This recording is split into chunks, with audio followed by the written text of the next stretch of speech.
एक समय की बात है, एक जंगल में एक लोमड़ी रहती थी। उसी जंगल में एक बड़ा सा तालाब भी था जिसमें सारस रहता था। लोमड़ी अक्सर तालाब में पानी पीने जाती थी और धीरे धीरे लोमड़ी और सारस में दोस्ती हो गई। लोमड़ी और सारस अधिकांश समय साथ में बिताने लगे। लोमड़ी बहुत चालाक थी और अपनी चतुराई से जंगल के दूसरे जानवरों को मूर्ख बना देती थी, जबकि सारस बहुत सीधा साधा था और जंगल के दूसरे जानवरों के प्रति उसका व्यवहार बहुत ही अच्छा था। लोमड़ी और सारस में अक्सर हल्का फुल्का हंसी मजाक होता रहता था। एक दिन लोमड़ी के दिमाग में सारस को बेवकूफ बनाने की बात आई।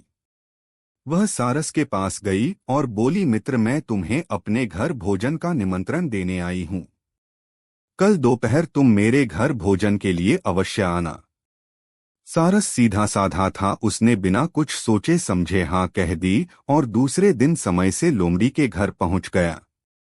लोमड़ी ने भी सारस की बहुत आव भगत की और उसे एक अच्छे से आसन पर बैठाया। लोमड़ी बोली, मित्र, आज मैंने बहुत मेहनत करके बड़ी ही स्वादिष्ट खीर बनाई है। मुझे उम्मीद है खीर तुम्हें बहुत पसंद आएगी।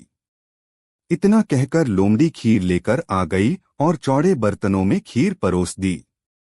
चौड़े बर्तनों में लोमड़ी तो खीर अच्छी तरह से खा पा रही थी, किंतु बर्तन चौड़ा होने के कारण सारस अपनी चोंच से खीर से नहीं खा पा रहा था। कुछ ही देर में लोमड़ी ने सारी खीर चट कर दी और सारस देखता ही रह गया। खीर खाने के बाद लोमड़ी सारस से बोली, मित्र, क्या बात है? इतनी स्वादिष्ट खीर होने के बाद भी तुमने खीर नहीं खाई। सारस लोमड़ी की सारी चाल समझ गया था। सारस बोला, नहीं नहीं, आज मुझे भूख नहीं है। इतना कहकर सारस वहां से चला गया। लोमड़ी के घर से जाने के बाद सारस अपने आप को बहुत अपमानित महसूस कर रहा था और किसी भी तरह लोमड़ी से अपना बदला लेना चाहता था। सारस दिन भर यही सोचता रहा कि किस तरह लोमड़ी से अपना बदला लूं, तभी उसे एक उपाय सूझा। वह लोमड़ी के पास गया और बोला, बहन लोमड़ी, मैं तुम्हारे यहाँ दावत खा चुका हूँ, अब मेरी बारी है। मैं भी तुम्हें अपने यहाँ भोजन का निमंत्रण देने आया हूँ। तुम्हें कल दोपहर में मेरे घर भोजन के लिए आना होगा। लोमड़ी ने झट से सारस का आमंत्रण स्वीकार कर लिया।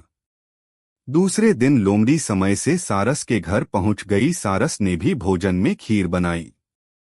कुछ देर बाद सारस लंबी सुराहीदार बर्तन में खीर परोस कर ले आया। पतले मुंह वाले बर्तन में सारस तो आसानी से अपनी चोंच से खीर खा पा रहा था, किंतु लोमड़ी का मुंह खीर तक नहीं पहुंच पा रहा था।